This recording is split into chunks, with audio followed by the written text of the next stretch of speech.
Hi, and thank you for tuning in to this very exciting video. It is my absolute pleasure to introduce you today to one of my very best, what I would call old Sangha friends, or people who I met in the Nithyananda cult way back in 2009 in Vancouver.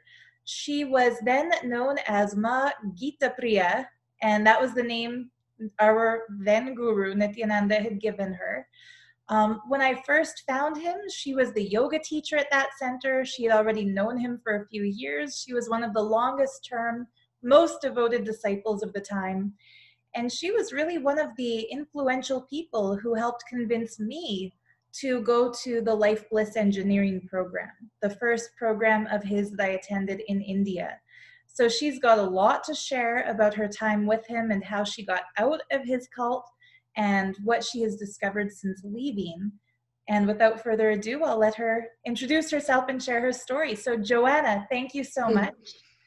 And thank you. My pleasure.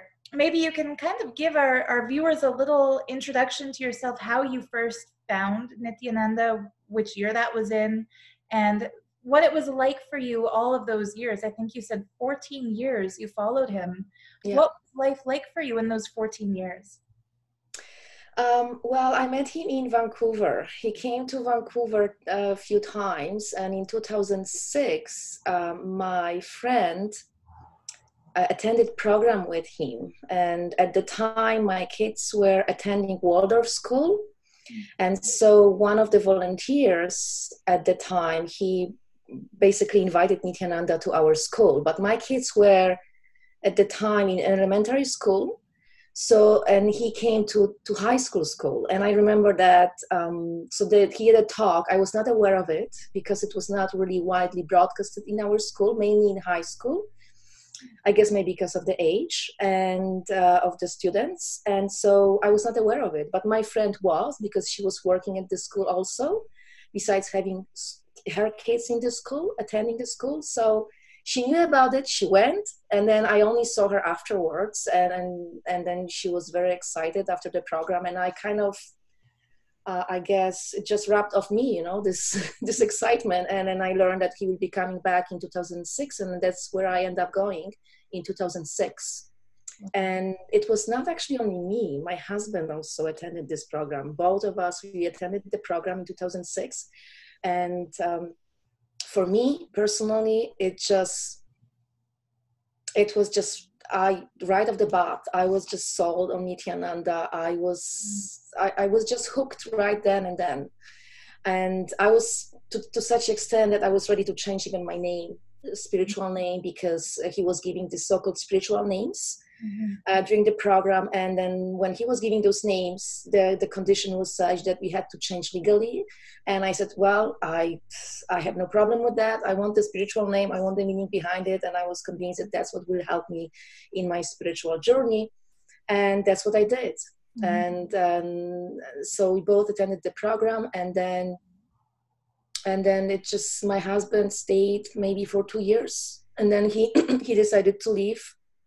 He already then, he saw that there's some red flags with Nithyananda, but for me, there was no red flags until just recently, basically. So that was the struggle in a way for us, because my husband tried a few times, explaining to me or bringing up the point that, even the fact of charging for the programs such big amounts, that was one of the things that with spirituality and with spiritual master, especially enlightened master, it's not really the case. But I had all my answers for that, because Nithyananda cleverly gave us all those answers, so gave us meaning, here and there during the satsangs, during the programs. He was actually answering those questions. So I was just literally using his answers, because I was not 100% sure. I didn't know what to answer, why, for example. So I was just using his answers for if people, ask me that question. Yes. Right. And I remember Nithyananda had a really simplistic explanation for everything. And it was so black and white. There was no gray area. So there was no room for argument or for discussion. Whatever he said, those of us who were brainwashed by him believed that as if it was the ultimate truth. So I remember personally, one of the examples I always used when people said, why are the programs so expensive? Nithyananda had told all of us in ancient times, a guru would sit on the top of a Himalayan mountain, Yes, I and remember. teachers would have to struggle and climb and dedicate Exactly, yeah. months of their time on that arduous journey to reach the feet of the master. Well, in modern time, the equivalent of that journey up the mountain is raising the money for a program. And he would say it so convincingly that it made perfect sense to those of us who wanted to believe everything he said. But I guess for somebody like your husband, who had already kind of decided, nah, this isn't really giving me what he's promising, who saw through it, it wasn't a good excuse. And I also actually, I remember very well this satsang. There was a satsang he delivered about that. But also I remember that it was a very, now I just recall, a very, very standard, his explanation, and in a way a joke, that he said, if I didn't charge the money, then, it will be, in the beginning will be all the people who started the program and me, but towards the end, or maybe half through even, basically all the people would leave. right. So it's like for us, because we only understand the money, the language of the money. Mm-hmm. So there is no other way in the modern times but to basically charge. And this way somehow, so we can continue with the spirituality and with our journey, yes? You know what, and I remember him saying that too. And I had a question in my mind that I wouldn't dare ask out loud back then, but I thought, so if the program was free and so many people attending it wouldn't value it properly, would walk away, doesn't that really mean that it's not such a great program? Like, because usually whether something is expensive or cheap or free, if it's good, people will stick around till the end. Absolutely. Like if you give somebody a free ticket to a movie, if it's a good movie, they'll stay in the theater and they'll keep watching it. If it's a crappy movie, they'll walk out even if they paid for it. So I think a lot of these justifications he gave were just that. He's trying to justify swindling people out of their hard-earned money. And like, maybe you can tell the viewers, how much money exactly did you spend spanning these 14 years? Like, how many programs did you go to? What was the cost of these courses? And yeah, absolutely. Before I answer that question, I would like to still I would like to still share what exactly was that I was so sold on, like instantaneously, because he was such a fresh, like such a breeze of fresh air.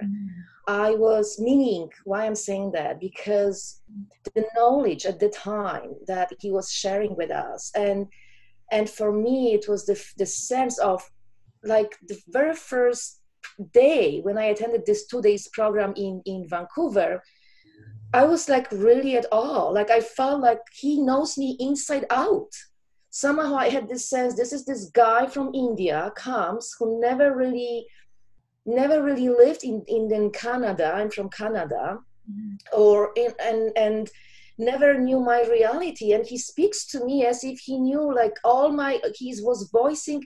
if he's voicing on my behalf our concerns, the society concerns here, the education concerns, whatever it was. And on top of it, like, also speaking as if he knew me from inside out again. right. And that's what really was, I've never really heard anything like it. So that's why, because I was searching, when I started searching, it was because I was not really happy in my life for whatever reason.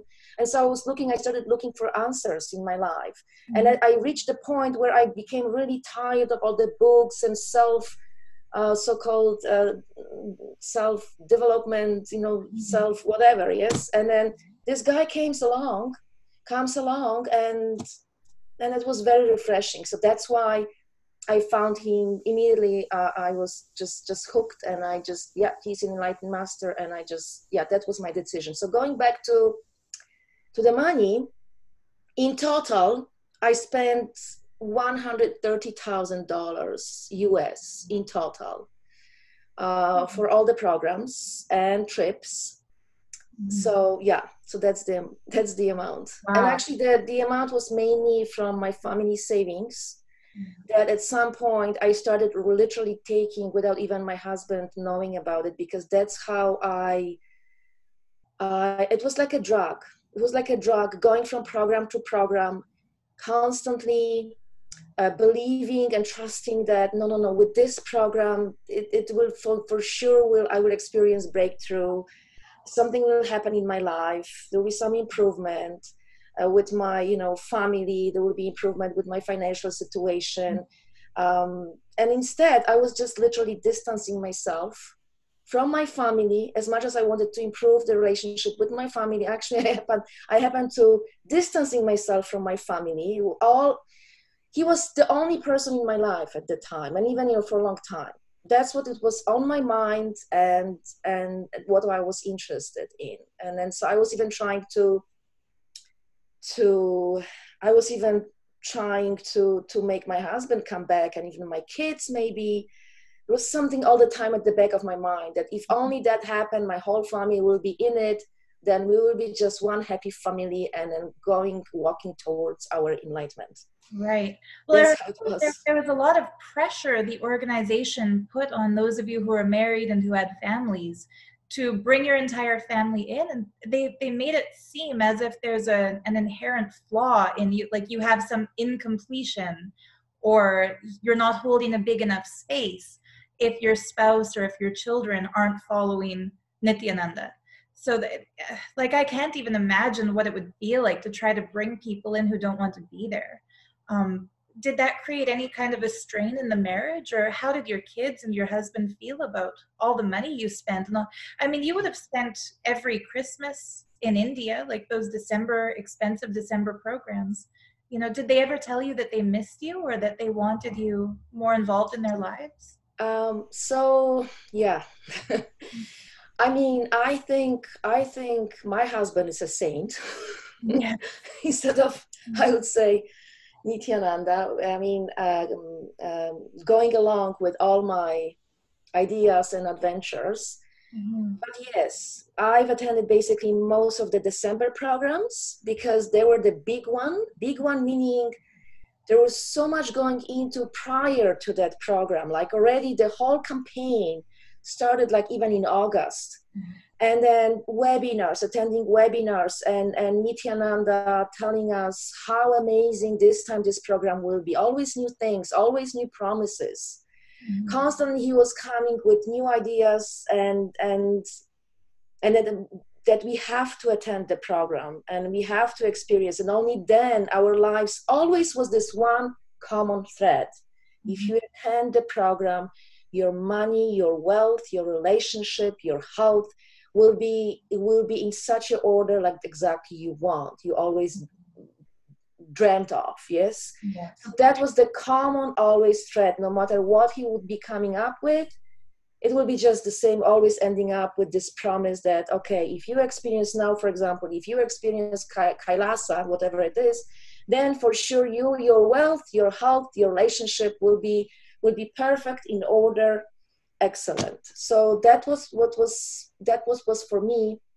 And my family, my husband, again, every single time I was going, he was saying to me, and was asking, do you really have to go? And I was always explaining that no, this time for sure it will work. This time for sure it will, when I come back, I will be like a new person coming back. Basically, that's how, and I was always afraid, actually. Not afraid.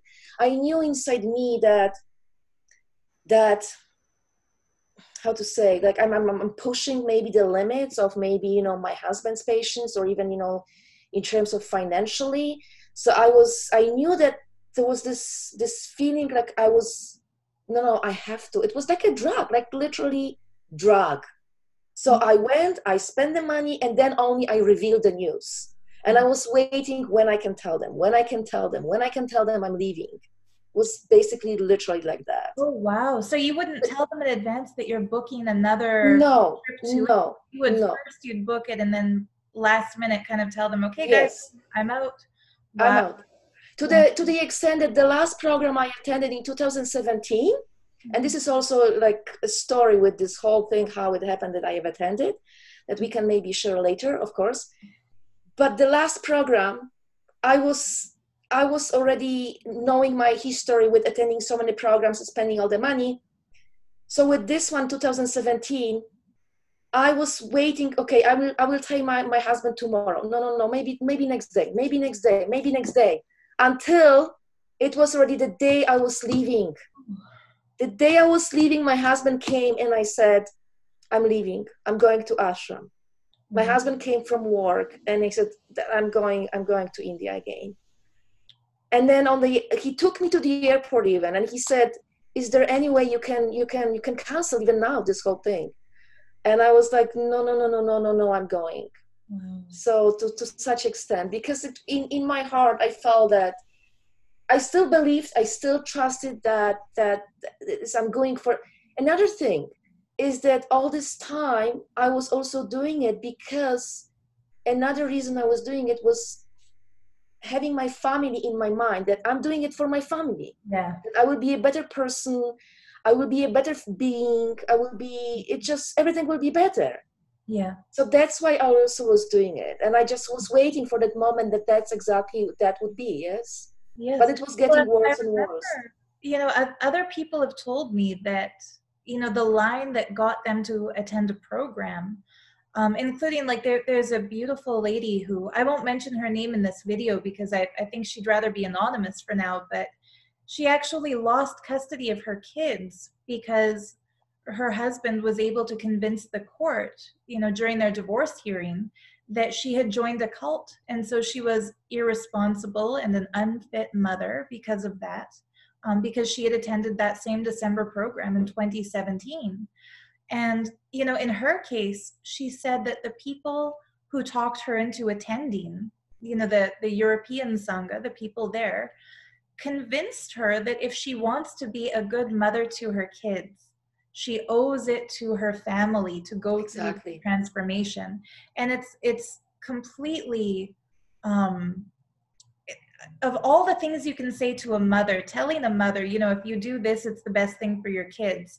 It's like they have fine-tuned which line to say to different people to make them spend an exorbitant amount of money that actually in the end destroyed her relationship with her kids, because now this is being used against her to show she was in a cult. And what's so heartbreaking about all of this is that when we do finally snap out of it and see that we have been deceived and come forward with our stories, the people who are maintaining that structure, like that system of financial exploitation and abuse of people, they keep justifying it and saying, you know, that the things that were promised in the program, you know, if you didn't experience the benefit, it's your fault. You weren't surrendered enough, or you didn't do the practice intensely enough. It's your incompletion. And here you've spent 14 years of your life basically stringing your family along, running to India every chance you can, spent $130,000 US. Like in Canadian dollars, that's like 175,000 Canadian dollars. That's enough to buy a house, you know, in some provinces. And at the end, what do they say if you tell them that you didn't experience the benefit of the program, you know? Yes, it's of course, like you already mentioned, that this is again, it's such, especially from, I would say 2012, since all this incompletion thing came out, like we were doing hourly on end in those completions, incompletions, completing with incompletions and doing so. It became like this mantra in this Sangha that you cannot even say anything, because I remember, like, I cannot say anything because, yeah, this is me. This is my incompletion. This is my problem. I'm not integrated enough. I'm not authentic enough.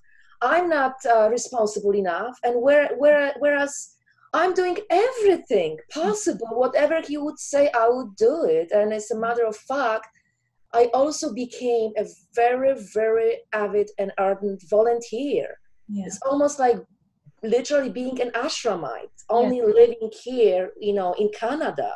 Yeah. But everything attending all the programs, locally, then attending all the famous SMKT meetings, yes, Mhm. volunteering, causing, enriching, creating, some Facebook, social media for my country, because it's obvious I'm, my accent, I'm not originally from Canada.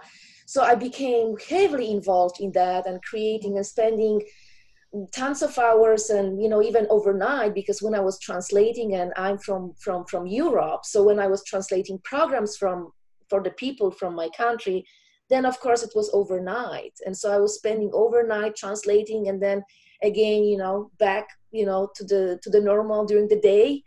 And So it was even it was following from Vancouver, you were still yeah, sleep deprived, the way yeah, that people living in the ashram were. yeah. And when you mention these, now I would say infamous SMKT meetings, Hmm. for people who haven't heard of these before, what would Yes. happen in an average meeting? Like, is it a friendly atmosphere where people are encouraging you to deepen your spiritual I practice? remember so vividly this, almost that there was not I would say in the beginning, when this SMTK meeting was formed, because it was never from the beginning, but somehow this idea came about, and I believed it was Nithyananda and maybe his advisors, that they came up with this structure, and then so they formed this.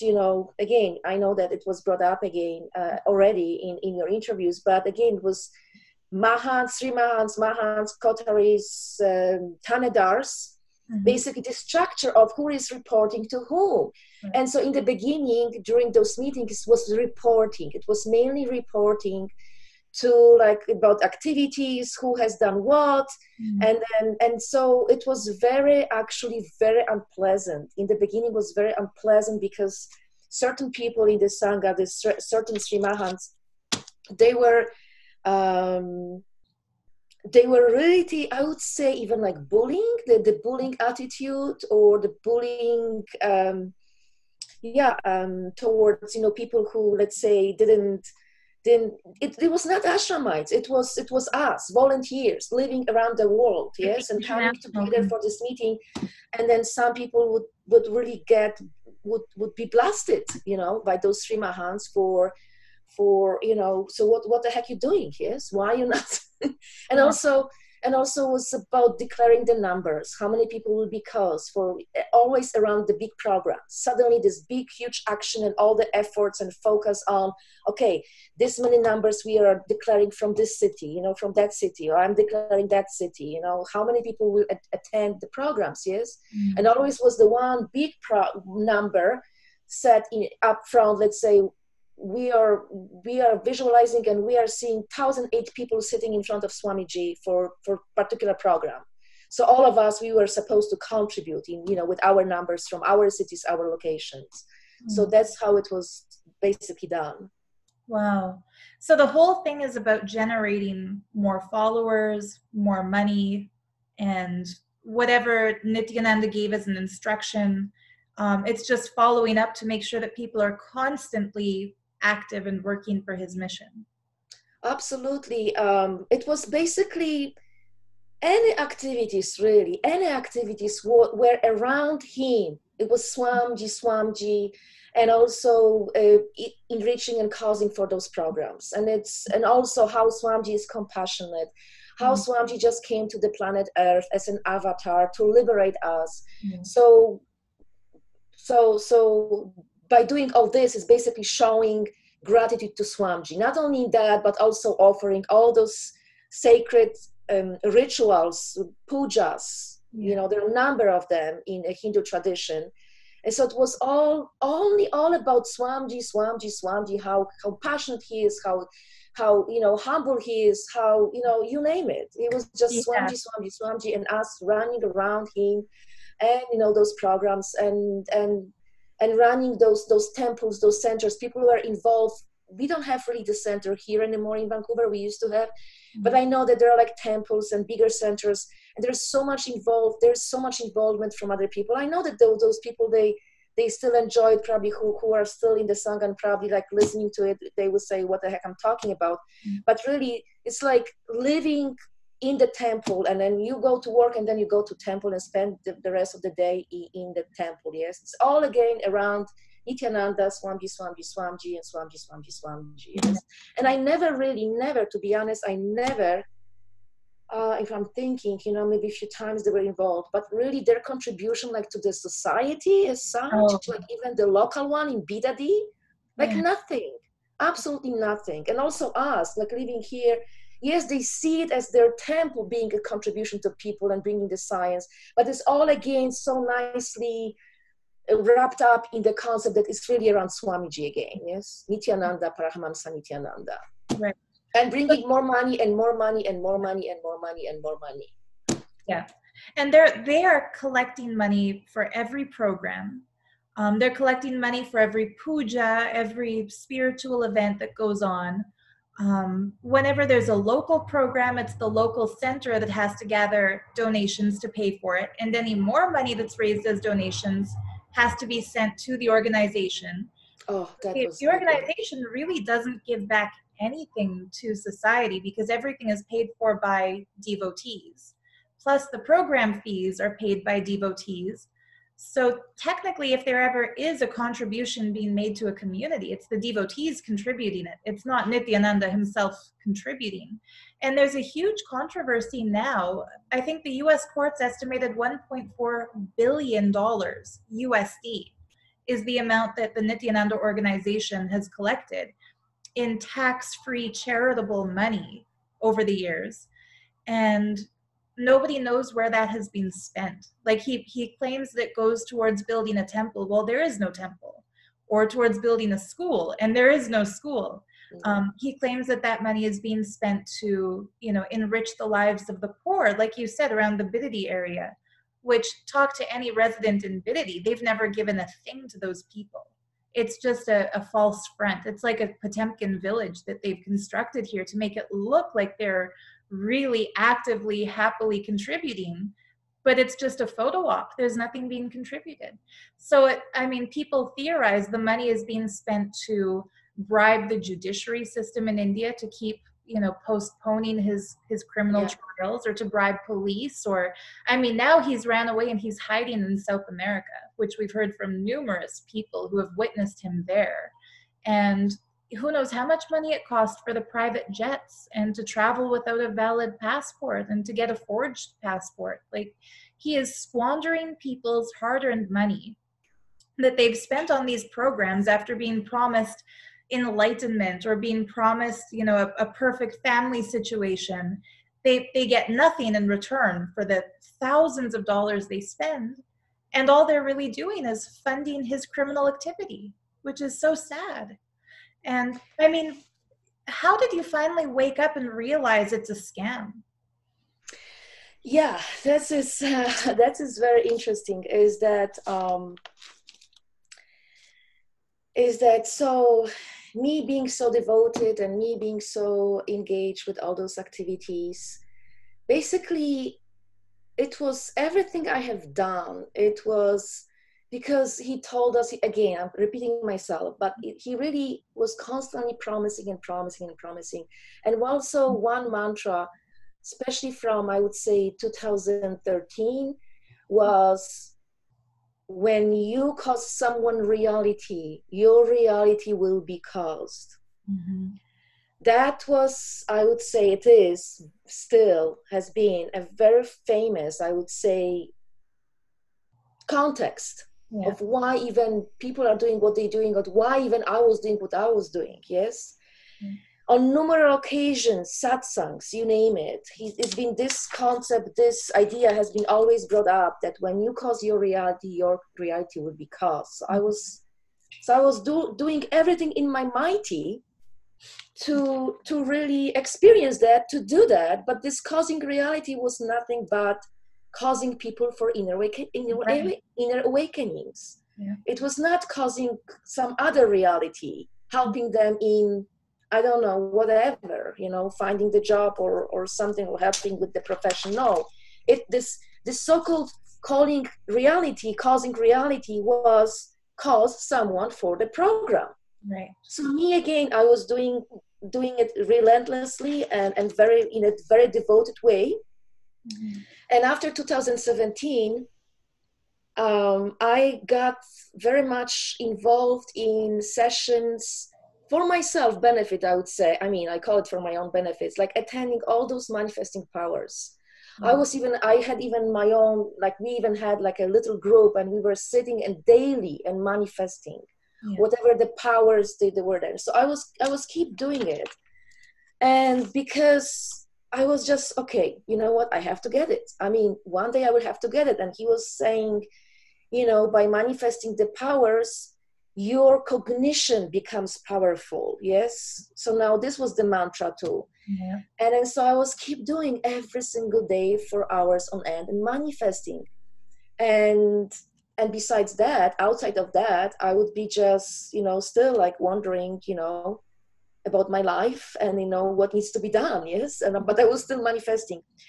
So at some point, I would say towards 2018, I started, I started like, I stopped watching the satsangs because the satsangs were of such quality that I was like wondering what the heck he's talking about. Like I started like, there was something it was like a little voice at the back of my mind. It was not yet pronounced, but it was just like, made me wonder, like, I really don't understand what he's saying. And even when I talked to like my friends in the Sangha, like, do you know what he's talking about? Do you understand? And they were like, you know, no, I don't.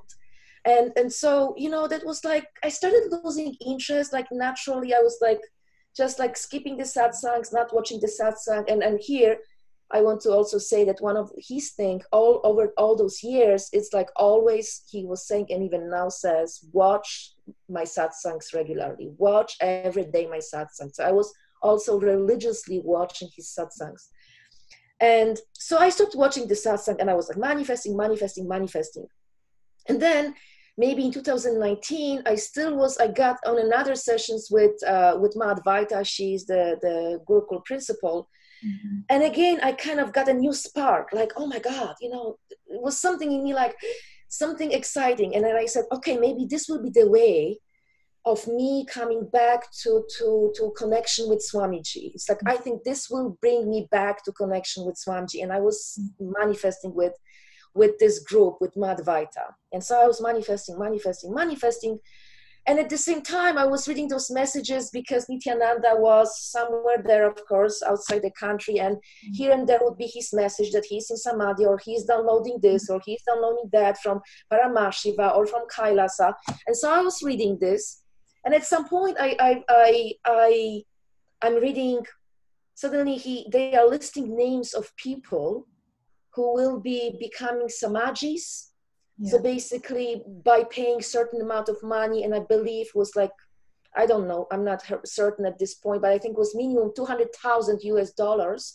And so you will become a Samajis for certain, like let's say Madurai, suddenly Madurai Kailasa, and then they were listing the names. And at one point I saw the one specific post about his post that here's this inventing this new science, that is amazing science, and apparently from Agamas or from wherever else. So it sounded like really from the scriptures or something, with this karta meaning that people will become deities after they die and people will be worshiping them. Mm-hmm. And so this was amounting to 1 million US dollars if a person will pay. Mm-hmm. So when I read that and I learned how much money is that, I was like, really? You pay money, and even if it's not 1 million, but even $100,000, and you become a deity.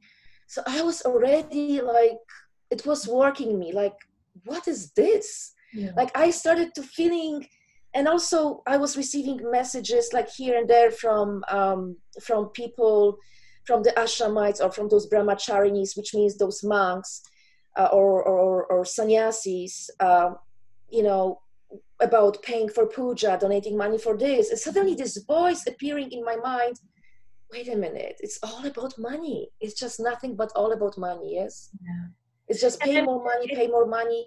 And then so one day, basically what really finally made me, like, it really hit me hard was on June 29 exactly, I'm just, actually, I have this exactly, I don't want to also, I want to keep it it's an anonymous of this for this person's name, because he messaged to me on June 29th, 2019.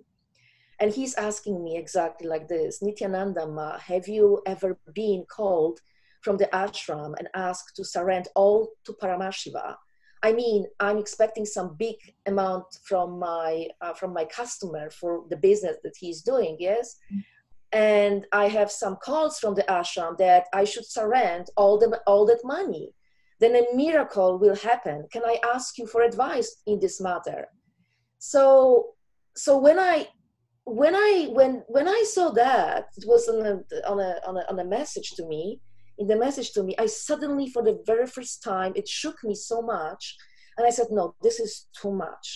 Like, this is too much. I'm done with this." Meaning, just to sum up, because this is news to me, this man was about to get a windfall, or this person was about to get a lot of money from their business. Yes. And somebody from the ashram learned about that and told him, even before he got the money coming in, you should surrender all of this to Nithyananda.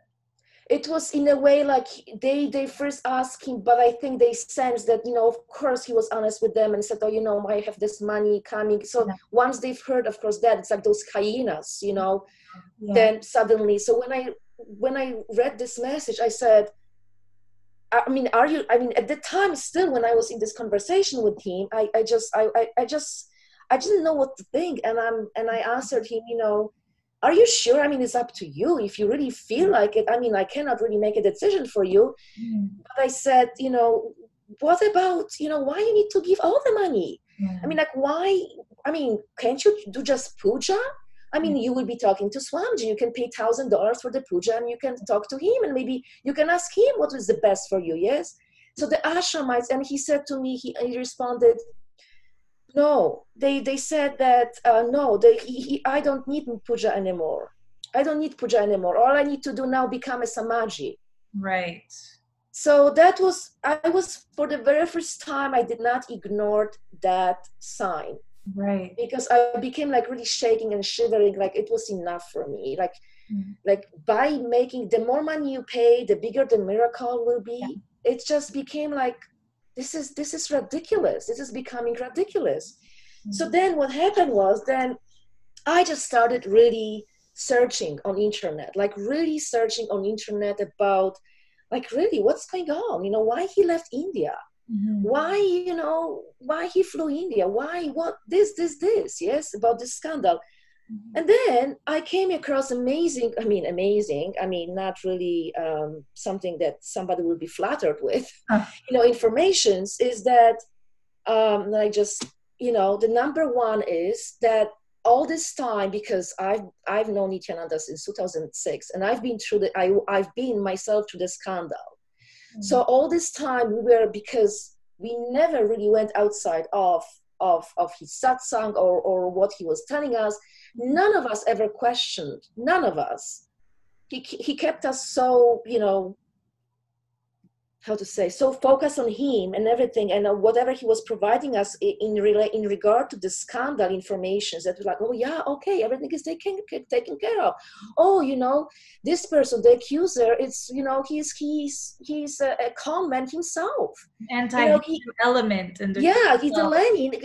He's a con man himself, and he's been charged with this. And we just, okay, great, fine, And then at some point he's telling us that, the charges are dropped, that he's now fine, that everything is fine, yes? So all this time we were okay. We were also taught about Ranjita, that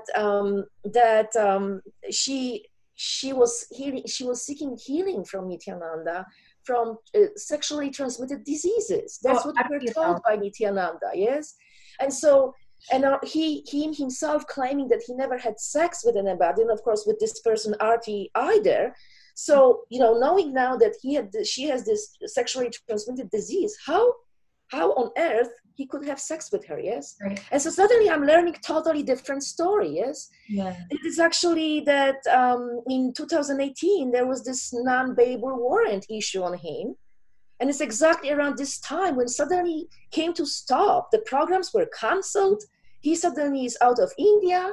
We don't know even why, what is going on. Then I'm learning that actually the from not having sex at all, his lawyer are changing to the story to that it was a consensual sex. So that both, meaning what? Both parties agree to it, yes? And it's an adult thing.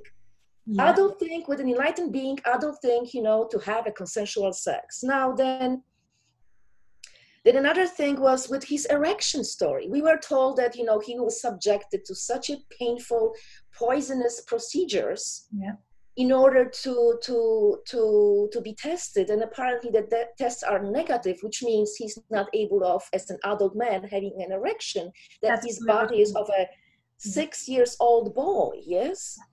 And so then I'm learning that this is not true, that he was all this time postponing the test, and finally the test was done, and it was proven that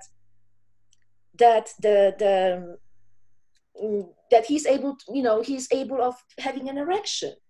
So all this surmounted to me, like, I started like questioning. Finally, the main questioning came up from me is, so if Nithyananda has been accused of rape, and he is truthful enough and courageous enough to, and he's imbibing the truth, so why he's not facing the trial? Right. Like, I mean, and overcome it. Like, a true master really is unaffected by either good or bad. He just is. Yeah. So in that case, why then fleeing from India, yes? Why not facing the charges and overcoming?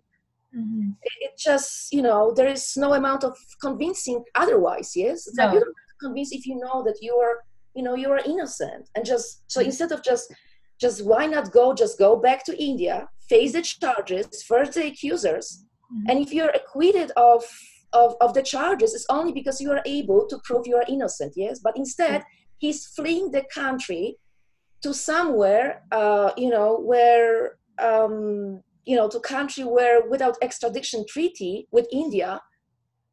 And I'm just like, this is really, red flag for me right here. Yeah. So, I mean, that whole time, the information control that was done on those of us who followed him is that we were told, Arti Rao, his rape accuser, had 4 different strains of genital herpes. And we were told that she was so contagious that if somebody even touched an object that she had touched, they would contract the disease. It was shocking for me to find out that wasn't true at all. She doesn't have a single venereal disease. She has a clean bill of health. But when we were all lied to and told that she had these sexually transmitted diseases, none of us questioned that, because we were told, well, if the media reports otherwise, it's because it's the paid media, they're prostitutes, they're trying to make a scandal against Hinduism, they're anti-Hindu elements. So finally, it's interesting, Joanna, that you mentioned it's when they introduced this whole Sarvagnapita Yajamans, you pay $200,000 and suddenly you're this, or you pay $1 million for karta and you become a deity. Like, I remember I had already left the organization quietly when they announced this. And I was going through my own process of, kind of getting my bearing to come forward to the public with my information, because I know they do a character assassination on anyone who speaks out. But when I heard about this, pay $1 million, they'll make a statue of you and install it in the temple and you'll be worshipped in Kailasa. I remember thinking, like, how much stupider are they going to assume people are? Like, Lord Shiva, as per Hinduism, Sadashiva is the one who sits in the burial ground beyond attachment to luxury and material. In reality, if somebody approached Mahadeva and said, I'll give you $1 million to make me a god, he wouldn't even open his eye and give that person the time of day, because money is irrelevant to an actual renunciant. It's just preposterous. It's an anti-Hindu statement for a greedy, sexually abusive man like Nithyananda. I shouldn't even, like Rajashekaran, who calls himself Nithyananda. It's an abuse against Hinduism for him to declare himself an incarnation of Shiva and then make a ludicrous promise, like whoever gives him $1 million will become a deity. that's just, it's stupid and it's wrong. So it's great that that finally got you to kind of question him and look into all of this, and then discover, you know, what else he's lying about. And what's interesting, I remember when he first fled India, you might remember there were these really badly photoshopped pictures on his Facebook page, making it look like he was on a Varanasi yatra. And Yes. did you see those? And Yeah, yeah. I mean, at some point he emerged, and then we saw him that he's somewhere there in Varanasi. Yes, exactly. And then suddenly again disappeared, and no yes, news, no trace of him anywhere. yeah. And then him then screaming at some point. It was last year actually when he was started screaming that now he feels safe, and then he can say whatever he wants because he's untouchable. Now nobody can touch him right now. And finally those anti-Hindu elements. And speaking about that, what really made me, and not just because, there's so much actually, I mean, it's just, we can spend probably like hours, Yes. here on the Indian survey, but of course we cannot. But for me, what I'd like to still mention is because now I recall that another red flag for me was, I started seeing, people being accused, like suddenly one after another. It was not so prominent even back then. It was just Lenny, it was Rao, and then it was just all attention and focus around them and making them con artists themselves, yes, just to make yourself in a great light yourself, like Nithyananda was doing, yes. And then he's been abused, the Nithyananda Sangha has been abused. Then it was Sanatana Dharma, Hindu was abused. Now it's the only Hindu nation has been abused, yes. And so the red flag for me was that this person is abused of drug trafficking, this person is abused of rape, this person is abused of rape, this person is abused of drug trafficking. I'm like, what's going on? But It's just like those people. Yeah. That I was just thinking, those people, they have no other place in the world but just going to this bidadi and doing what they are doing. Yeah. Like, if they're criminals, I mean, they would be doing anywhere else. Why they need to go to Bidadi and doing those things? Right. I mean, it was just like, this doesn't make sense. No. And it was this one guy in particular I remember, I mean, it was last year, I think. Of course, I cannot remember in terms of the month, but I think it was last year when Ma Yogananda, this lady from yoga, suddenly I see the post on her Facebook about this guy who is rapist.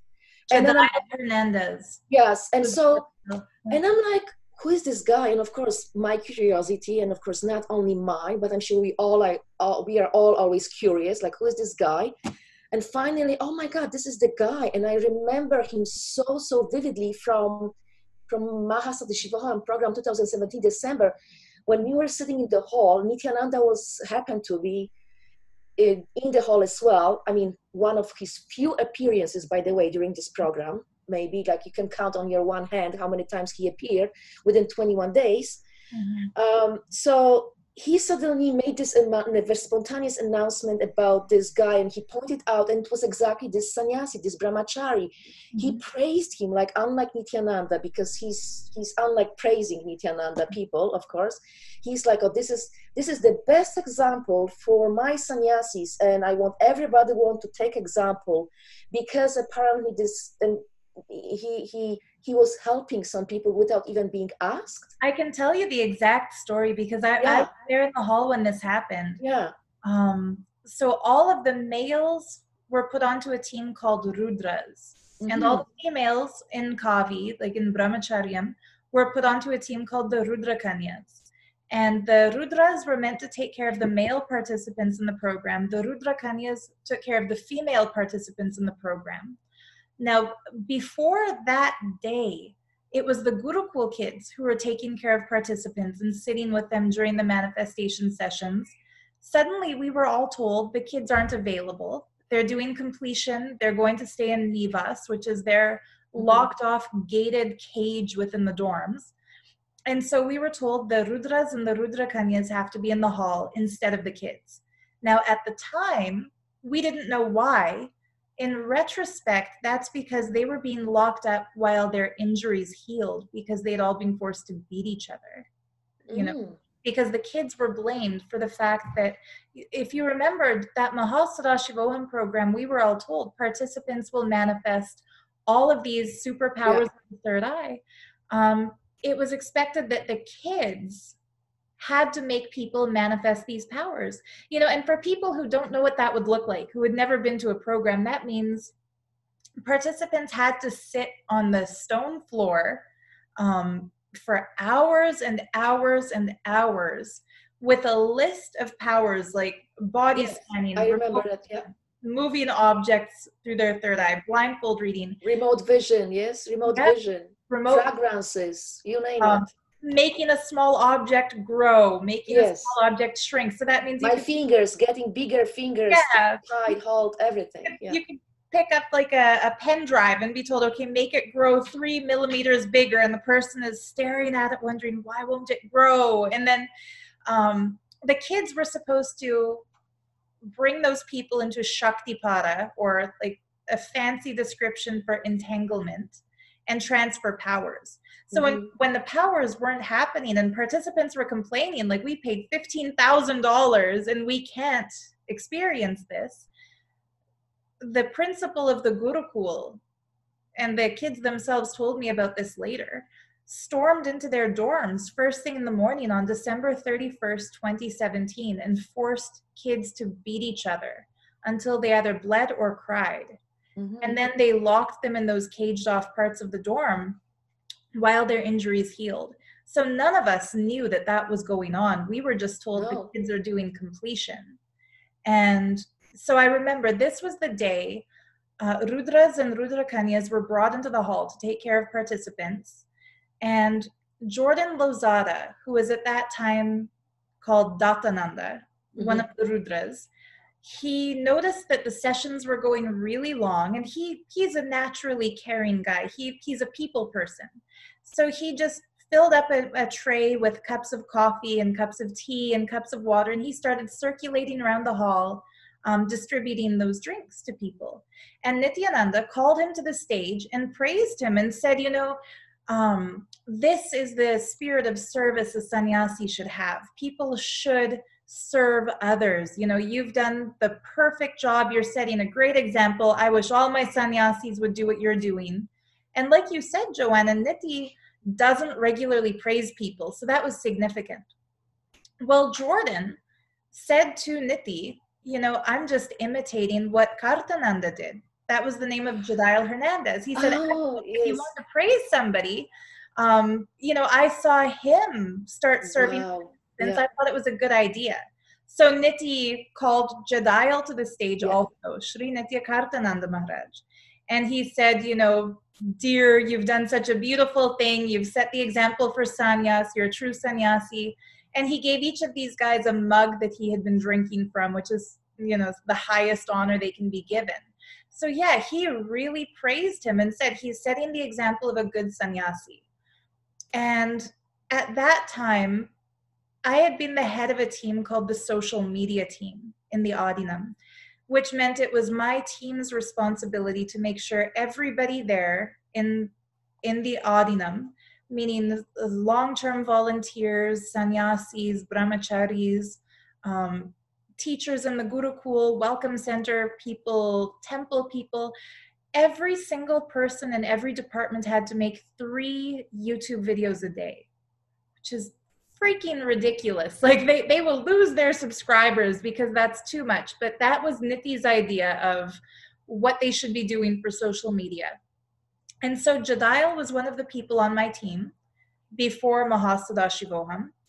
And, he was one of the people who would go around to the different departments to make sure they made their videos. And in doing that, he kind of, gravitated towards the kitchen, because he said, the kitchen doesn't have enough volunteers. They're stressed out. They're having trouble making their daily videos. They don't have time to do it. So he asked me as his team lead if he could go into the kitchen and help them. Help them with the food prep, help them fulfill their team's requirements. And while he's there, he could help them do their videos so that it's not a struggle. And of course, I said, sure, that's a great idea, go ahead. And he actually wound up switching to the kitchen team. because he said that he felt like that physical labor, carrying the pots of coffee, stirring the food, preparing the veggies, he felt that that was helping him break through his physical, what we were told, like laziness patterns, or here, I'm going to try to shift out of the sun. Ah. So he felt that it was going to help him break his patterns if he worked in the kitchen. So he transferred to the kitchen team. And when Mahal Sadashivoham happened, it didn't matter who's on social media or who's on kitchen. All the guys were Rudras, all the girls were Rudrakanyas. We all had to serve the participants. Immediately when the program ended, Jedial went to being full-time on the kitchen team. And one day he came up to me and he said, you know, I don't know who to get approval from, but his visa was expiring. He needed to go back to the US to get a new visa. So he asked approval to leave the campus. Nobody is allowed out that gate without approval. Like there are guards Yes. who stop you from leaving unless you have approval. So I told him, well, I mean, technically he was on the kitchen team by then, but I still took his approval request. I took it forward to a lady named Ma Nithyananda, who was like the head of administration, who reported to Ranjita, who reported to Niti. Mm-hmm. We got him the approval to leave. They gave him approval. So he left to renew his visa on the date appointed, at the time appointed. The head of the kitchen team, Ma Swami, she also knew he had approval to leave, and he went with no incident. 2 weeks went by without mention of him. And suddenly, Ma Yoga Swami posted a Facebook status update that said that he tried to rape her in the kitchen. That, you know, 2 weeks earlier, he tried to rape her. And she claimed that she screamed, that it was horrific because she had taken a vow of brahmacharyam, never to touch a man, and suddenly she felt like that was violated, and that he's a monster, and that after he attacked her, he ran away, and that they called the police, and that he escaped through the front gate. And I read her whole story, and I was trying to rectify it in my head, thinking, but I'm the one who got him the approval through Ma Pranapriya to leave at the specific preordained time to renew his visa. And I spoke to Ma Swami, who was the kitchen head, and she said, you know, did you know about this? He was your team member. And I said, nobody told me. And I asked her, you know, I was kind of questioning her, you know, as the kitchen head, why didn't you tell me that this guy from a social media team who I sent to the kitchen, why didn't you tell me that he attacked Ma Yoga Swami? And she said, I don't think it happened. And that was the first time I realized, like, holy shit, people really are lying and falsely accusing people of crimes. And it's so obvious we caught them in the lie. And, you know, Ma Tejo said that at that point in time, there were so many people in the kitchen 24/7 that if Ma Yoga had screamed, they would have heard her screaming. And I know this place very well myself. A very, very small kitchen. Yep. Just big, huge pots. Yep. And very small area. And they were just sleeping on top, because one of the ashramites told me that they were all sleeping in one on top somewhere there, basically on top of the whole kitchen. Yeah. And then and Ma Teja was just so amazingly looking after all those people who were working on her team. Yeah. So she was like the mother almost for them. Yeah. So sorry to go into that long story, Joanna, but I think it's important people should know. Oh no, absolutely. You know, and I even found out later why Jedial had been falsely accused of sexually attacking Ma Yoga Swami. It's because during Mahasada he saw sexually explicit private messages being sent by Niti to a lady, I think her name is Anna Malena, but she goes by the Niti name of Ma Nithya Parvati Shaktikananda. So this lady had sexual messages from Niti that she showed Jedial, and that's when he kind of snapped out of it and thought, like, well, how is this guy claiming to be a celibate Swami and he's sexting with a beautiful woman? And then through talking to participants, he found out that Niti was also sending really sexually suggestive messages to female participants of Mahasada Shivoham. So when he left for his visa, he made a Facebook status update called How to Overcome Cult Mind Control. And he started posting all kinds of anti-cult literature on his Facebook page. And he wrote to a few of the people, including Jordan, who has now luckily also left that organization, saying, you know, I hate to be the one to tell you this, but you are in a cult. You've been brainwashed. Your guru is not who he claims to be. So somehow, you know, Ma Yoga Swami was given the instruction to destroy his character by making a false accusation against him. And she did. Yeah, so basically that was really, really red flag for me, because I could not put two together. Like, why? I could even, you know, I even noticed that this guy, I mean, his name, whatever Jadial, he really appeared to me like such a decent and very devoted and very by all means honest guy, and suddenly, like, I could not put two things together. And then later on, and then your video came out of blue. I was not even aware, and then suddenly this video came out, and then I'm learning about other people being accused, people who I've known for years, and I would really, you know, people who had such a reputation in our sangha, you know, because it's not all, people are people, and there are different temperaments and characters and whatnot. But some people, they were in the sangha, they were following Nithyananda, they were very devoted and committed, but yet their reputation was such that nobody even in the sangha could say even one bad word about them. And suddenly they've been accused of drug trafficking. Exactly. People who spent their whole life in corporate world, you know, and incorporate jobs. Now at the age of, I don't know, 50 something, they are doing drug trafficking in India. Like, are you kidding me? Well, I mean, just to put it into context for the viewers, like, there's a guy named Ashima Grayson, a guy from New York. He got accused of drug trafficking, falsely accused by Ma Nithyananda Swami, who posted on the Nithyananda Facebook page. She accused Jordan Lozada, who used to be Datananda, the same guy given a coffee cup by Nithya and praised during Mahasashvam, same guy who was there with Jadail. Nithya accused him, a lady named Marian Braun, who used to be Puryananda, Ashim, a lady named Shreya Parikh, an Indian Australian, Vinuta and her husband. So 6 people totaled were accused of drug trafficking in the ashram. And we know for a fact, like, God, Ashima, he was the CEO of a very affluent company. Jordan was a sannyasi at the time.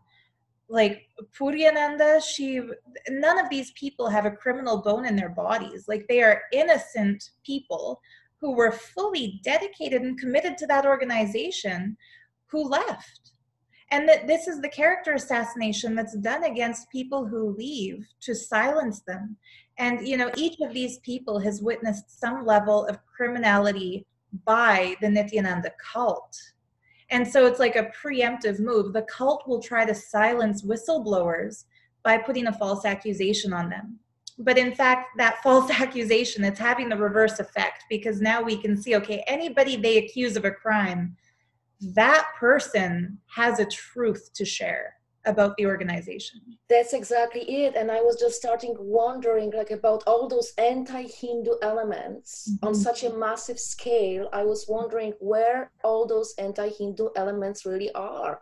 Who is attacking who? I mean, like I started saying, even like, who is raping who? You know, in this whole thing, in this whole organization. I'm like, why? So if there's such an anti-Hindu campaign going on, Modi, the president, doesn't know about this? Like, really? It's just like, what's going on here? Like, it's been being basically blown out of the proportion just to show the point. And sorry, decline, it was a phone. But, you know, with that, you know, yes, I woke up, I saw so many things, and I discovered so many, you know, discrepancies, and things that, you know, they don't really make sense. No. But you know what? I also was trying to find some peace in all this, because after 14 years, yes, it's just like you are so indoctrinated, Yeah.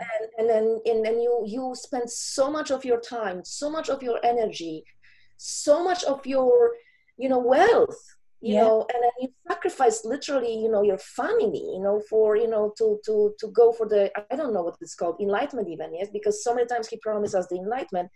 So I was trying to find some peace, meaning, you know, like, you know, so then I was starting like watching, or I mean like listening to the stories about Ramana Maharishi, yes? Right. Because I always was somehow, I visited his ashram in 2008, no, 2010, I think. I visited his, no, I'm sorry, it doesn't matter.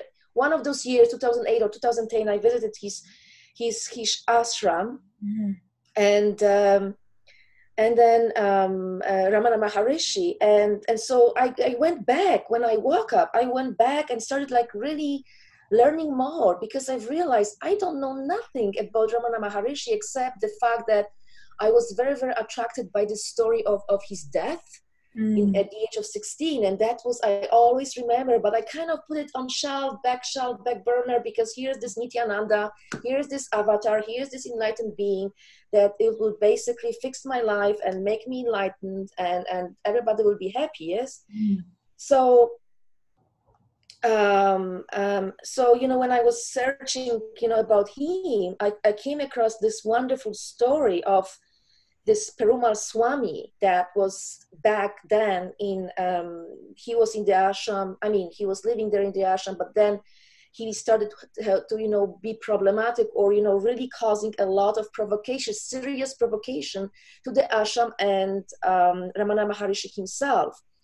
So, you know, he's, I don't know, I cannot say disciples, because he was not accepting actually disciples at all, because he didn't look at people like, you know, you are something less of me, or, you know, I'm higher, or any of the hierarchy. So he never basically was taking on sannyasis or disciples, but people still were living in the ashram there, you know, doing different roles there, you know, maybe in the kitchen, maybe helping him, whatever they were doing there.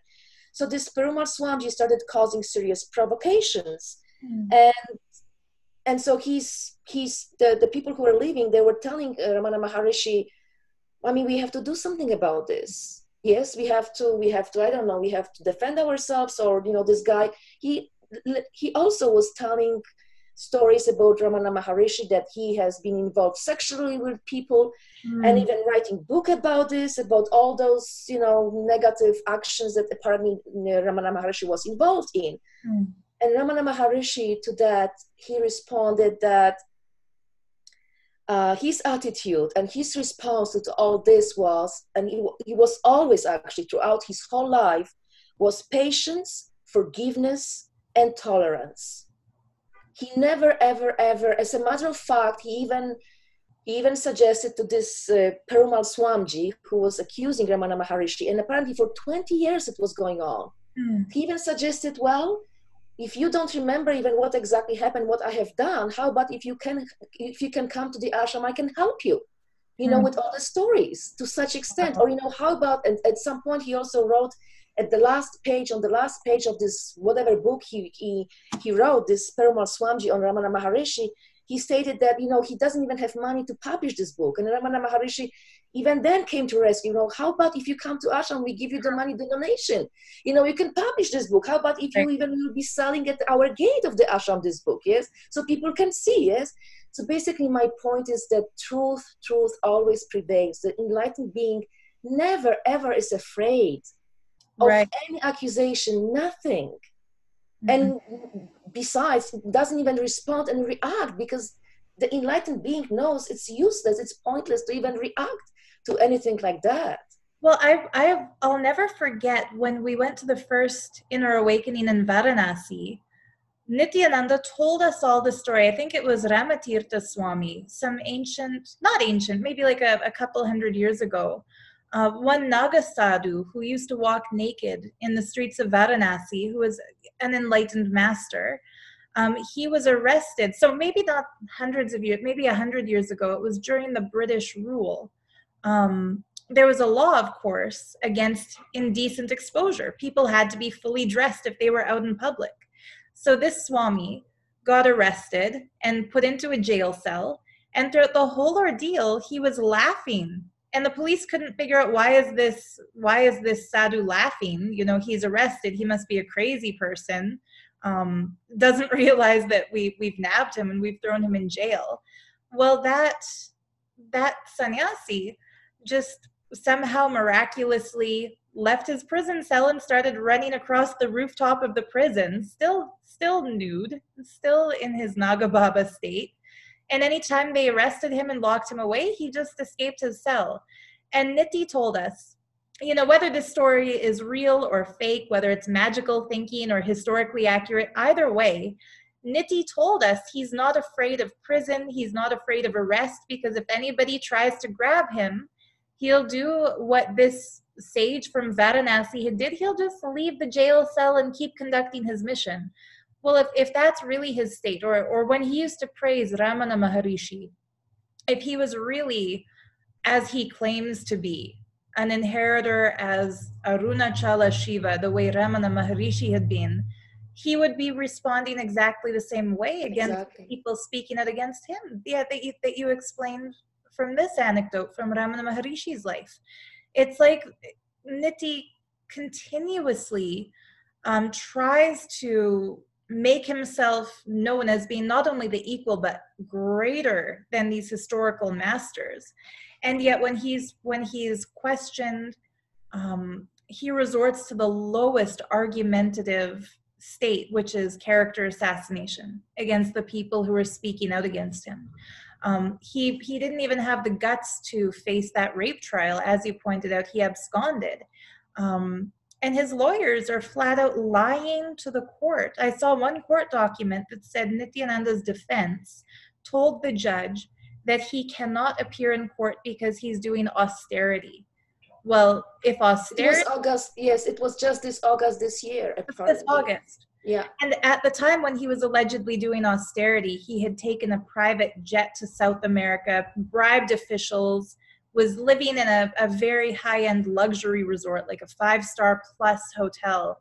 That's not austerity. That, you know, ex-Nazis fled Germany to escape being convicted of crimes against humanity and fled to South America. He's doing the same damn thing they did. It's not austerity. It's criminally illegal escapism. And like you said, he's hiding out in a country that has no extradition to India. So that how cleverly how clever. You know, he's not enlightened. He's just a cunning criminal, and he's surrounded himself with people who enable that activity. And you know, the sad thing is, a lot of those people think that it's dharma. They think that they're doing the right thing in life by helping this, you know, convicted criminal escape from his charges. They don't realize that he is a rapist and he is a racketeer. And, you know, he did rape Arti Rao. He raped many people. Anyhow, I still have hope in the judiciary system that he'll get locked away. I know. And, you know, speaking about, you know, all those, you know, it really puzzles me because it really puzzles me also because, you know, there was still a little bit, you know, benefit of the doubt. But, you know, when I was finally when I experienced on my own, you know, like they are willing, the people who are still in the Sangha, they are willing to deny, they're willing to fabricate lies, they're willing to lie in the name of protecting the so-called avatar, enlightened being, and protecting the Hindu Dharma. Yeah. You know, what happened was basically, you know, with the 2017 program, because I attended 2017 program Mahastada Shivoham, and I only attended this program because there was this huge campaign, one of the webinars that happened prior. It was always like a guerrilla marketing, which means number of webinars leading to this one big, you know, December Inner Awakening with, you know, what will happen, and of course showcasing the Gurukul kids. And during one of the programs, which was 23rd and 24th September 2017, the webinar, which actually I paid $49 again US to attend, and it was all about, you know, again, the kids, showcasing them. Some were here and there, Nithyananda, and then on the second day, Mama Mahayoga came out on and did her drill about attending. If we pay people, we pay now, today, on the 24th, which was then 24th of September, half amount of money, which was then, by then was 13,000, and then escalating up, you know, by November it would be 15,000. That was just this early bird, famous early bird. So get on, because you're going to save yourself lots of money. But anyhow, so she said, if you pay half an amount, so then I will sit with those people and we will be manifesting money in the account. Yes, that the money will start appearing in the bank. And so at that point, I had no doubt even for me that, you know, I'm not attending. I'm just like, there's no way I can attend. I already spent so much money. It's like, I didn't even consider myself. It was completely out of the question that I'm attending this program. And yet somehow, during the process, you know, and her talking and our manifesting, suddenly in me, like, and her announcing this thing that, you know, we will be manifesting money. And again, really playing on my greed. You know, I mean, I'm honest with that. It's like something, I saw this another window of helping myself in all this I've spent already in the situation, that I can somehow rescue that. Well, okay, you know, maybe I should trust. And then, you know, the money will appear in my bank, you know, for God's sake. So I went ahead and I did it. I paid half an amount of money. And then, and then we were supposed to sit it was organized by Mahans, you know, local Mahans, that, you know, I was supposed to show the proofs that I paid half an amount of money with my bank statement or payment from their organization.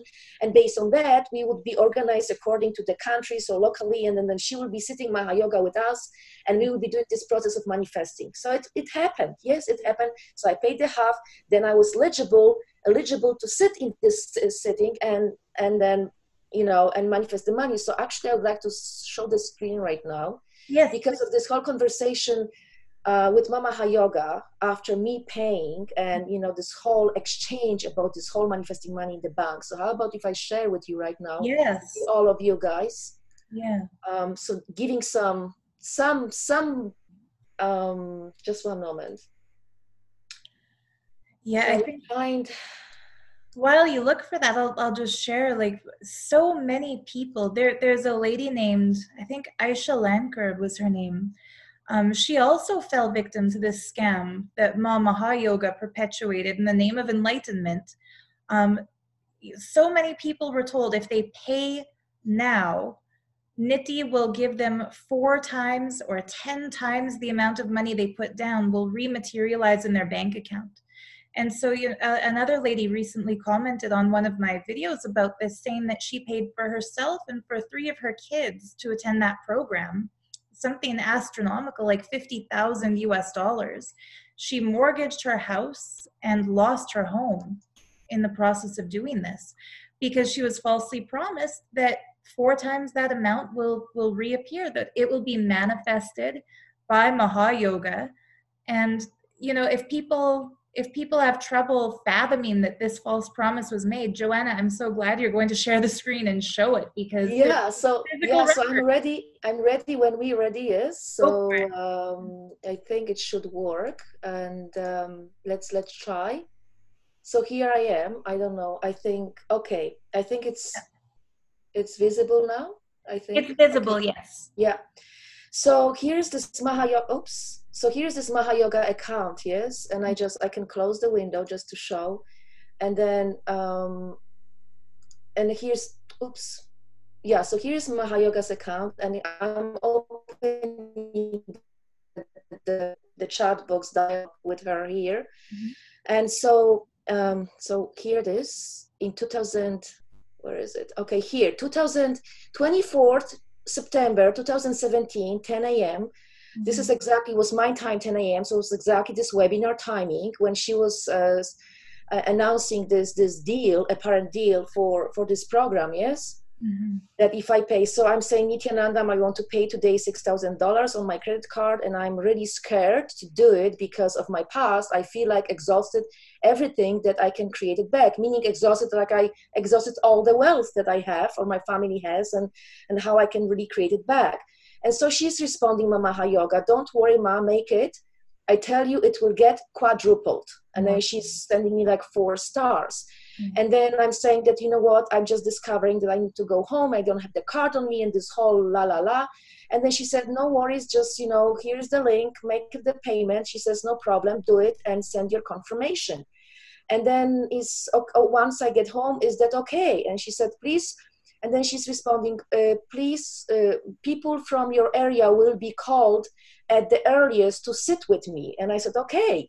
And then I'm going through this whole upheaval with making this payment, because suddenly my cards were alarmed that I'm doing some kind of payments, and they were thinking that I'm like doing some kind of fraud. So for 7 hours, I was trying to make this payment. Finally, I did. And here's the, you know, the details here I made. And then I'm writing, please include me in the group of people who decided to pay during the program. Yes. And she didn't respond anything. And then she did this session with me here, and I'm saying that I'm grateful because of this session. Now I'm happy, money will manifest in the account. And here is that, okay, now this is now October 27th. I'm writing that because I made so far only half, and I'm writing, Nithyananda, I have to admit, I cannot make the full payment. I'm really scared. And I'm too desperate for the money to show up in my account after your blessings. It definitely stops the whole process, my desperation and no trust. And so I'm still, as you can see, I'm still putting on my incompletions, my blaming, you know, the money is not appearing in the account. After the session with her of manifesting the money, she did some kind of process with us. And then, so this is, we can stop now, for now, the sharing, and we can come back. So basically what happened was that that money never appeared, and I still went ahead and I paid because I went to Seattle. I remember after this message, I went to Seattle and I saw her in person, and I said, and I brought that up to her, and of course she put me down. It was on stage when I saw her, because she was doing this show, this tour of again, like promoting this program, 2017 Mahasal Shivoham. And then she then again did a vow on stage with us, saying that, so I went ahead and I paid the full amount then, like shaking and shivering, like then it was done. 13,000 was done and paid for the program. And then she did the program process with us on stage, like making vows that we won't be against Swamiji, never ever, no matter what. And so we made those vows, you know, on stage, yes, and in front of everyone witnessing all this. And till today, I have no money. So at some point, I have decided to write. I know it's getting late. So at some point, I have decided to write to Nithyananda himself on his personal account on Facebook, and saying that, you know, I want my money back, because I never really intended fully, you know, to attend these programs, knowing my situation. I went ahead though and trusted that the money will appear in the bank. All this process, so the money never appeared. You know, I'm indebted now, and you know, I want my money back. You know, this is so. Then I'm receiving a phone call 2 days after. I'm receiving a phone call from Yanatma, who is the I would say head of all the programs, and she's basically the right hand to Nithyananda. She's always right by his side during all the programs. Even now, wherever he is, it's just right hand always, all those years. And she's calling me, and then she's like, oh, you know, Ma, you know, I'm looking after Nithyananda account, and so I saw your message. So is there anything I can help you? And she was calling me from Trinidad, and I said, I mean, oh, so you read the message? Yes. She said yes. And I'm saying, well, so you know what I want? You know what I'm asking? She said, well, Ma, I don't know what you're talking about. You know, I'm not aware, you know, I don't know what you're talking about. I said, well, I'm just, so you had a blackout, you know, sitting by Nithyananda, because this was an official program, 2 days program, paid $49. And so she's like right there by Nithyananda and everybody who's involved in the program. And she's saying to me that she's not aware, you know, people, you know, in the Sangha, they have conduct different programs, and maybe it was a different program. And so basically I was like shocked. I was literally shocked. And that is my own experience of just literally like how they're able to do everything to protect Nithyananda in their world, to protect Nithyananda, to any possible lies they're willing to do, to basically, so this whole thing will not come out, to really protect him. Can I share one thing right now, Joanna? Back when I was still living in the Adinam as a brahmacharini in Kavi, there was a period of about a year where I lived in Nithyananda's same building. It was called Anandapuri. And I vividly remember one evening I was sitting having dinner with the few of us, the rare select group who got to eat food from his kitchen. We were having our dinner, and I heard Niti call Nyanatma, and he said, Nyanatma, go to your Facebooks, open this person's profile, send them a message and say, you know, I look after Nithyananda's Facebook page. I saw your message to him. This is my reply. And I was a little shocked because, you know, Nyanatma just, okay, Swamiji, she rolls her head. Okay, I'll do it. He himself has never given his password or access to his Facebook profile to anybody else. But he does not want to deal with administrative issues. He considers it beneath him. So when somebody writes him a question like that, he'll call Nyanatma, or he'll call Pranapriya, or he'll call Ranjita, and he'll say, you know, write to this person, tell them that you look after my Facebook account. You know, I would say you should challenge, if anybody has been lied to like that after sending Niti a personal inbox message, when Nyanatma tells you, I look after his profile, or when Pranapriya tells you, I look after his profile, say, well, then write me back from his profile. And I guarantee you they won't, because he's the only one who has access to it. We can catch them in so many ridiculous lies. This is just one of them. And the other thing is her claiming that she doesn't know people were promised that 4 times that amount will reappear in their bank account. That is total bullshit, because she was the one sitting in the tech pit running the whole program when Ma Mahayoga made that announcement. That's why I asked her, did you have a blackout, you know, during that time, you know, like, come on. And I also spoke to people, because even in my Sangha here in Vancouver, they also, you know, they can attest to it. And also they even though they still believe in Nithyananda, they will still attest to the fact that Nithyananda actually didn't deny it, didn't condone that action, like asking people to pay and then we will be doing the process. He didn't even condone that announcement, nothing. It's obvious that he knew. So also as a result, I didn't really stop at that. And I said, well, you know what? I really, Mama Hayoga, she's been on your team, or she was on your team. You were responsible for that.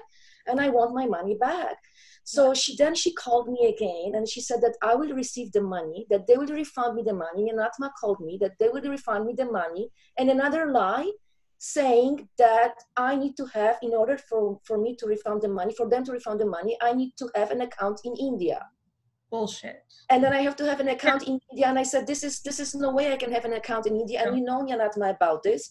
And then she said, okay, so she will send me to some legal people in the organization. And after some time, I'm receiving the email from the organization, and I will just literally read the email. It says, Dear Geetapriya, as per your request, we are working on refunding your Mahasadarshivoham payment and doing everything we can to expedite the same. We are legally not bound to refund the payment for a program you have already attended. How cleverly. However, the process is taking its time as the government authorities are involved, and in parentheses, it is international refund. We are looking to cater to your requests in the right legal manner, which will keep us within the ambit of the law, which we have always been. The process to refund will take some time, as the paperwork has to be done as per laws of our country, especially as it is an international transfer. It is taking time. Your pressing request is forcing us to do the refund in a hurry without following the due process. Going beyond the laws of the land is something we have never done and will never do. Thank you, Geetapriya. And I'm just thinking, so they are so diligent about following the law, and their own guru, their own leader is absconding the law and not really following the law of the country and fleeing and running away with no passport. How interesting is that? It's a total smokescreen, because here's the other thing. When you pay for one of those programs, the payment does not go to their charitable trust in India. It goes to the one registered in Los Angeles or the one registered in Houston. So if they want to get really technical and legal about it, all they have to do is refund the money that you sent them under the false pretense that it's going to reappear in your bank account quadrupled. They can easily send that refund via their Los Angeles or via their Houston center, which is where they launder the money. And, you know, it wouldn't surprise me if they've stashed it all in some offshore account like that. I don't want to get too speculative, because nobody really knows what they've done with the money. But it's just an absolute lie if they say that they can't legally send it unless you have an Indian bank account. If Absolutely. that were true, then we all would have needed Indian bank accounts to make the payments. Exactly. Yeah. So they're slapping people around and delaying and evading and avoiding and lying through their teeth. And exactly like you said, if they care so much about following the law of the land, then why the hell isn't he there in the Ramanagara court like a man standing trial for the rape? That's exactly. It's just every step of the way, it's contradiction one after the other in all this process, in all his teachings and all his promises. And you know what, I would just, just to even make a point just quickly, also how, what they really do, they all their life is around him and extracting money and causing for the programs. And here's this little guy who contacted me I can share the screen, contact me last year, 2018, which also was a little bit, for me again about this money thing. So I can share again, like here. Is it visible now? Let's see. Yes, I see it. So his name is Sri Brahmananda, and he's the kid that right now probably he's in Gurukul school there. And he's might be around now, like maybe 12 years old, because there's right in the beginning of this, and I have also this video of this account. He's this live account here, as you can see, Sri Brahmananda. And so when 2017 in July, he made a video, and then he stated in that video that he's 10 years of age only. And here's the message with Sri Brahmananda contacting me out of blue, November 11th, 30th, 2018. And he's saying, Nithyananda, I'm responding, Nithyananda. And he's asking me, Ma, where are you? I said, Canada. And he's asking me, do you want to speak with Swamiji? Did you do Pada Puja to Swamiji? Please reply. And I said, no, thank you for asking. And I don't plan on doing Pada Puja right now. And he's asking why? And I'm responding, I cannot spend right now $1,000. And he's responding, Swamiji has blessed many people who paid so much, but instead Swamiji blessed them with double times the amount. If you do Pada Puja, I will make money happen for you. And he's continuing, you think that this is a lot? You think that this is a lot of amount? People have paid even after they die. Swamiji will do one process, and he will stay and they will stay in Kailash. Or even people paid one crore, which is basically $1 million US, and their statue will be kept in the Golden Temple, which will be remembered by all. Please reply. And I'm saying, no, thank you very much, but I'm not able to pay. I spent already $90,000 and another 30,000 in that. And he, after that, he's asking me, so I mean, can you register for Pada Puja? And I said, no. And here the conversation ended with him, and he said, okay. And then here is, if you can see quickly, oops, here's the video. I don't know, can you see it? I think you can. Of Sri Brahmananda? Yeah, still. July 11th, 2017? Yeah, so it's July 2017, and he's here. Hopefully we can hear. So he's very carefully, because it's not very, very clear, but he's saying right here that he's been 4 years old in the ashram, and he's only 10 years old.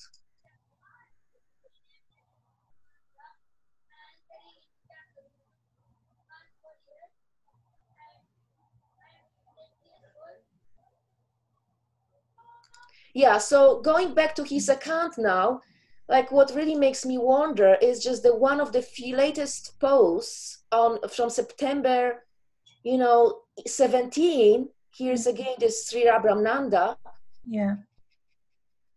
There's Madhve. Here's this Nithya Advaita, who is the Guru principal, and she's tagging this guy, Sri Brahmananda, in this post. Mm-hmm. And I'm just wondering myself, like, how this is possible? Like, this guy is wondering about on Facebook, like, he's only now maybe 12, I don't know, but even back then 10 years old, and he's been like already selling programs. He's already promoting, marketing this little guy. Yeah. Like, I mean, how clever it is that the kids already have been used as a marketing force, like a labor, literally, for promoting Nithyananda programs. Oh, it's absolutely. Is there really that's what it's supposed to, even if they have some other curriculum, but is that really what they're supposed to do? Yeah. I mean, there were days that the Gurukul would be forced by Ma Advait to make calls, phone calls, like at a call center. They would sit there with a list of, 5,000 phone numbers to people who had registered for a program years ago, or people who signed up online to get notifications. And just like a call center, these kids had a script that they had to follow. So they would phone these people. And I asked, does this not qualify as child labor? Like, isn't this in the violation of the child labor laws? And the Gurukul teachers said, no, this is a spiritual process. They're causing the reality of these people. Yes. They're calling it part of their spiritual practice. So they have an excuse and a reason for everything. But ultimately what it is that they are creating Facebook accounts. And it's interesting you bring this up, that this little kid, 12 years old at the oldest, he is still actively on Facebook soliciting people around the world to pay $1,000 for Pada Puja, abruptly ending the conversation when you say no. And he's posting videos of himself promoting the organization. What's absolutely ridiculous is that in their smear campaign against me after I came out as a whistleblower, they lied and said that I started Facebook accounts for kids in India, which I've never done. It was the Gurukul teachers under Nithyananda's instruction who started profiles for the kids on Facebook and YouTube. I had a session in the Gurukul each day just to explain, just to work with the kids on breaking their fear of public speaking, how to share Swamiji's teachings without the embarrassment or without the fear of making a mistake. It was more a session on on public speaking than anything else. The actual accounts were created by their teachers. And, this is total proof that, maybe a year and a half after I left the organization, the teachers are still pushing them to use these accounts.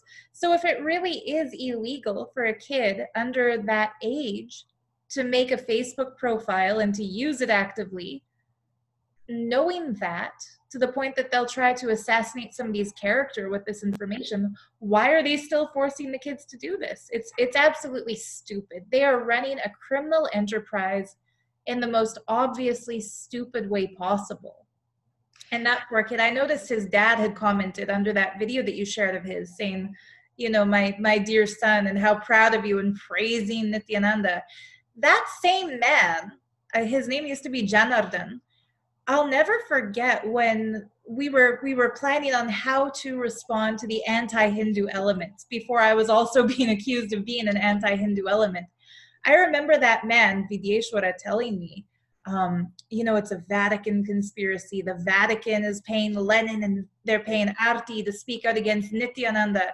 And I said, really? Like, this is how mind effed I was at the time. I believed him, and I said, really, like the Vatican? Why would the Vatican even care about Nitty? He's not that famous that the Vatican would be watching him.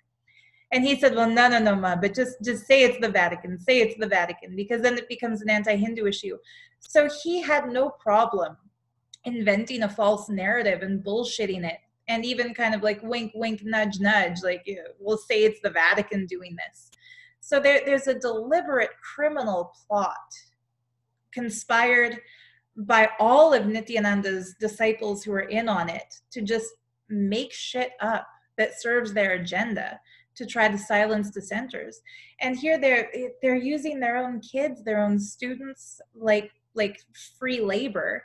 This violates so many international laws about not only child labor, but also forced labor. These kids don't have a choice as to whether or not they send messages to everyone on their Facebook friend list, trying to force these people to register and pay for programs. Nobody asks them, do you want to be a Nityananda disciple? Do you want to go to Gurukul?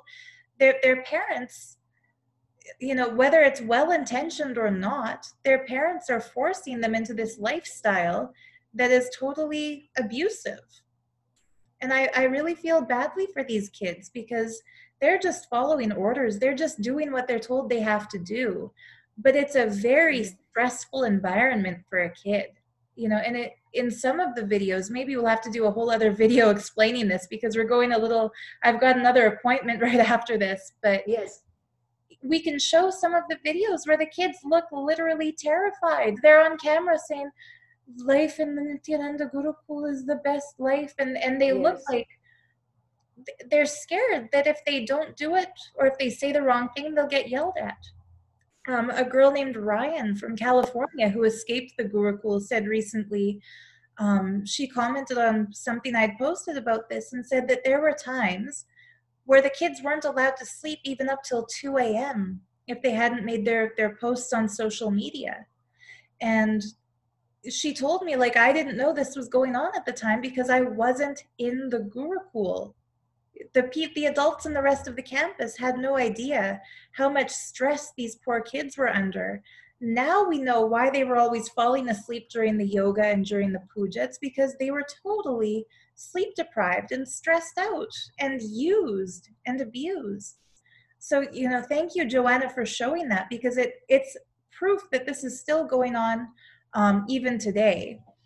And I hope people will start waking up within that community and realizing that if they are paying for these programs, their money is supporting fraudulent criminal activity, like evasion of court dates, absolutely, bribing officials in Ecuador so that he can stay there without proper papers. Ecuador, yes. Yeah, it's just ridiculous. Yeah, I would like to bring one more thing, because I just actually, there are so many, like, it's just mind-blowing now, especially on, like being, what I discovered for myself, it actually, the moment I woke up, suddenly like somebody just slapped me in the face, and I woke up from this, like a crazy dream, and suddenly this clarity that came over me, like, that's what really it's amazing and surprising for me, the clarity, like seeing now with different eyes, and how this whole thing is just like a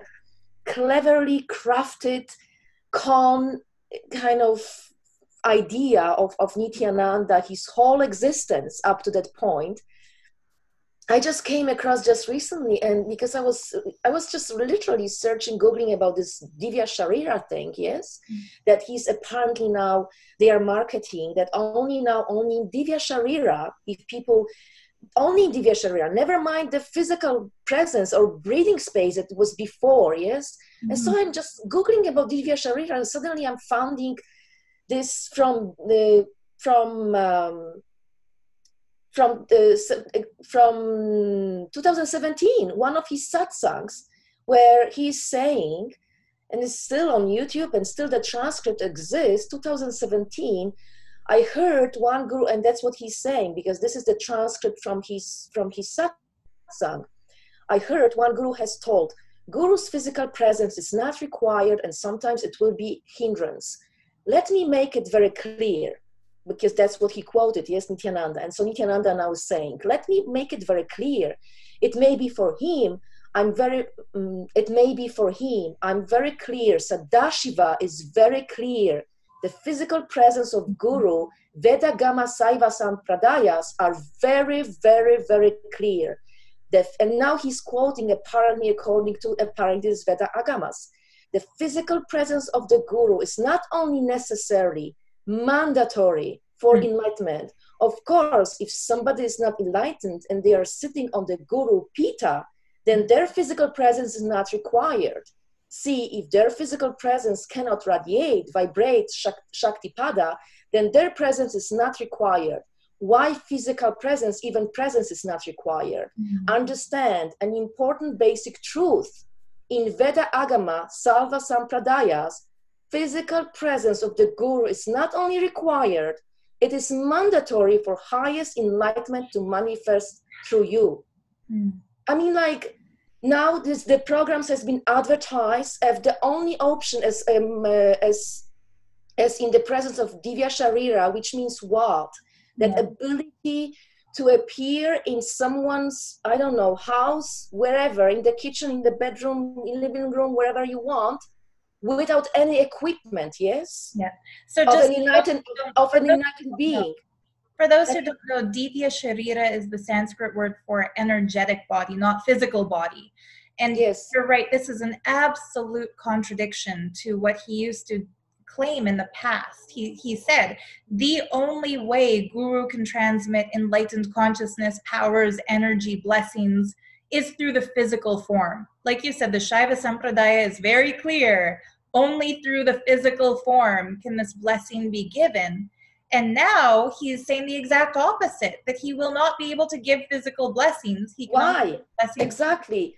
Just to fit the circumstance. No, just to fit the circumstance. It's like how flexible he is. Yeah. So now it all makes sense. Is that, you know what? I cannot see you in physical. You have to see me in the Divya Sharira through this so-called hologram technology on top of it, hologram technology, and only through the Divya Sharira and only to the hologram technology, you can actually experience Kailasa. How convenient is that? Yeah. So that's what I would like to, end with this, because I have just no words. Where else it will go, and he will go with his ideas, and on top of it, he's now employing gods even to conduct the program. So if the things didn't happen before, even with all his promises, so I'm just wondering what is going to happen after this program, Paramashivoham. What will be what he will revert to, what he will reach to after even God's landing and nothing is happening. So what he will invent after God's landing even. Who knows? Who knows? Every December he comes up with some new hook to convince people that this is the ultimate program, and if they come to this one, they'll get everything they've always wanted, and all the other programs were just leading up to this one. He gives that same marketing spiel every time, and people are going further and further into debt, ruining their relationships, ruining their families, giving up everything they have in life to chase that carrot that he keeps dangling, that, you'll get powers, you'll get enlightenment, you'll get your money back, you'll get this, that, and the other. He is a con man, he's a charlatan, he's a fraud. Nitty, like we've all started calling him Poops or Poopy. He can't really give you anything. The other interesting thing is that if you do get sucked into his cult and then one day you leave, you'll be shunned and ridiculed and lied about, and they'll accuse you falsely of criminal activity. So not only does it not deliver you what they claim they're going to give when you pay your money or donate your time, but even worse, you will be in a worse place after leaving than when you entered. In my case, I only spent $22,000 US on programs and pujas over the years, because I moved there as a residential Adinavasi brahmacharini. I took that vow. So I spent 9 years of my life promoting this fraud. And then when I left, they falsely accused me of so many crimes. Like I can give you a laundry list of crimes that they've given, starting with, they don't call me Sarah Landry, they call me Dirty Laundry. I know, making fun of yes. my name. And they claimed that I was a CIA agent sent to kill Nitti. They claim I was an Opus Dei Catholic implant who poisoned him. They claimed that I raped people there, just Poison Nithyananda. poisoned Nithyananda. They claimed that I stole his teachings to start my own cult, and they called me cult leader Sarah. Like, it's just absurd. They've proven themselves to be liars just through the sheer volume of false accusations. And what I want to really say to, even the brainwashed followers who believe those false accusations against me, like, we've got videos of Ma Yoga calling me her best friend and her sister and her twin. Well, she's this great Mahayogini with the third eye power who spits diamonds and who, materializes quadruple payment into somebody's bank account. If she has these great third eye powers, didn't she see that her bestie was raping people, poisoning the master, starting her own cult, stealing secrets, working for the CIA, working as a Catholic missionary? Like, if all these lies about me were true, why didn't the great third eye power of Fraudananda know that his social media head, who he gave his lion stick to, was false? It's proof positive that their whole cult is a scam. And I'm just, thank you so much, Joanna, for opening up with all of us and sharing your experience today. And also thank you, because when, and many people really walk up and they still are, we know, like, over, like, 150 people we are aware of, Yeah. that they're coming back and bringing, their stories, their experiences. And the most sad part is that in a way is that, because of what you just said, the slandering, the accusations right away. If somebody is even trying to say anything, trying to come up with the facts, with the evidences, with the truth, with their experiences, is just right away, immediately there's like a nasty attack on those people immediately. And so why I'm saying that, because when I came out, when I woke up, so I was just sitting by myself on my own, like literally, and knowing already what I know, and then doing the investigations, trying to somehow myself, make peaceful, after all those 14 years, and coming to conclusion and just moving on with my life. Mm-hmm. But when you came up with your videos, with your first video, I was shocked, number one, because it's only edit, yes? Yeah. But then it was really great because it created the platform for all of us. Like, people really know me in this Nithyananda Sangha, I'm Geetapriya, or was Geetapriya.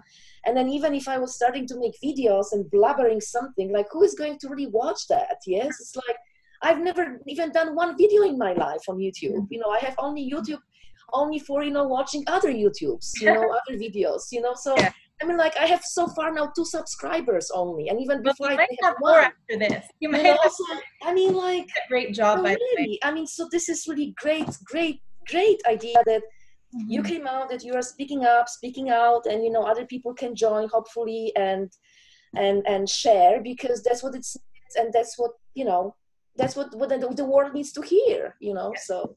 Absolutely. Well, thank you so much. Yeah. I think you'll have more than 2 subscribers after this if you want to keep making videos on your channel. Yeah, it's been a pleasure, Joanna. Thank you so much. Thank you too. Thank you for my pleasure. And thank you for everyone who watched this. It was kind of a marathon of an interview, but I really think that these stories are going to be helpful to others as they get out of the brainwashing and escape the cult and come to terms with the amount of years they invested and money that they've wasted on these false promises given by Nitti.